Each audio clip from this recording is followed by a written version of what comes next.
C'est Laura. J'essaie de me calmer là, parce que j'ai vu tous les dégâts que Gus il a fait la semaine dernière, avec ses œufs, et j'avoue que ça m'a mis pas mal en colère. Mais j'essaie de me calmer. Hein. Ça t'arrive toi d'être tellement en colère que tu sens que ça va exploser comme un volcan? Ah ouais, mais après, c'est après que c'est vraiment terrible. Hein. Ça fait des dégâts parce que des fois, tu fais une crise, puis tu casses des choses.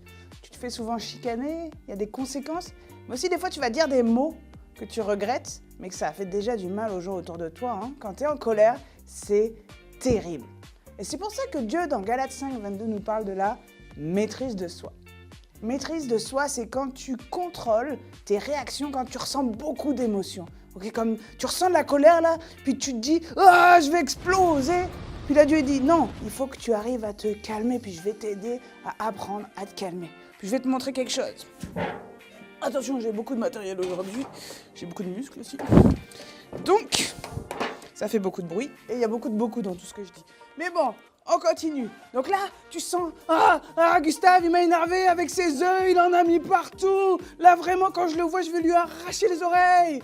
Ok, c'est ça, la colère, on dit des trucs vraiment bizarres. Et quand tu ouvres, je sens que je vais faire pareil que Gustave, ça fait des dégâts. Voilà, hein. Attends, on va continuer, c'est pas drôle sinon. Bon, t'as bien vu, hein, ça en a mis de partout. Catastrophe, et c'est ça. Hein? Quand tu es en colère et que tu te maîtrises pas, ça fait des dégâts. Ce que Dieu nous demande, c'est la maîtrise de soi.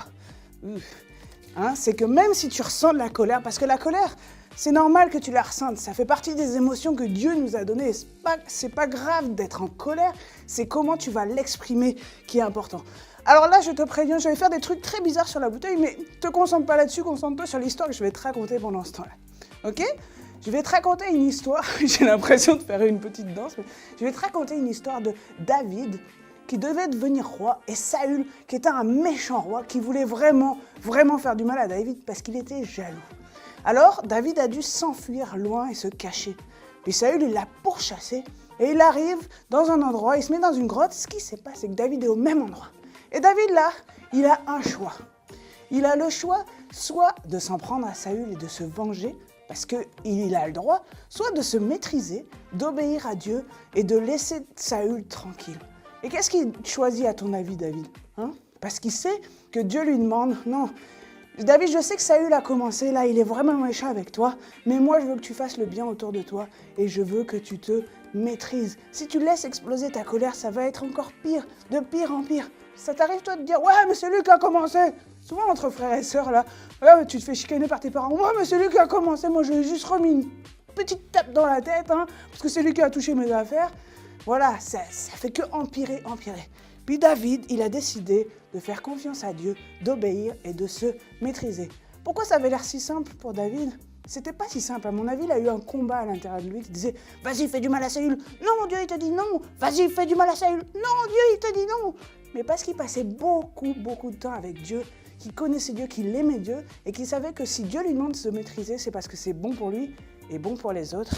Il a décidé de se maîtriser. Et du coup, il a maîtrisé les dégâts. Alors c'est plus compliqué.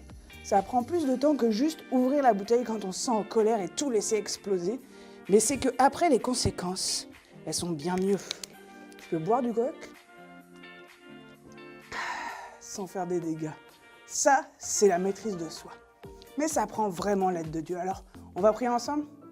Seigneur, merci parce que tu nous apprends des choses qui sont bonnes pour nous.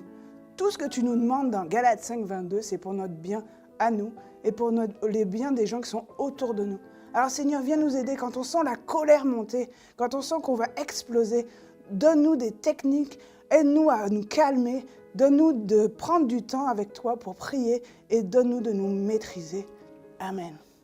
Alors cette semaine, si tu sens que tu vas exploser, respire un bon coup, ça marche quand même, mais aussi prie. Demande à Dieu, là il faut que tu me calmes parce que je sens que je vais arracher les oreilles de Gustave, ok?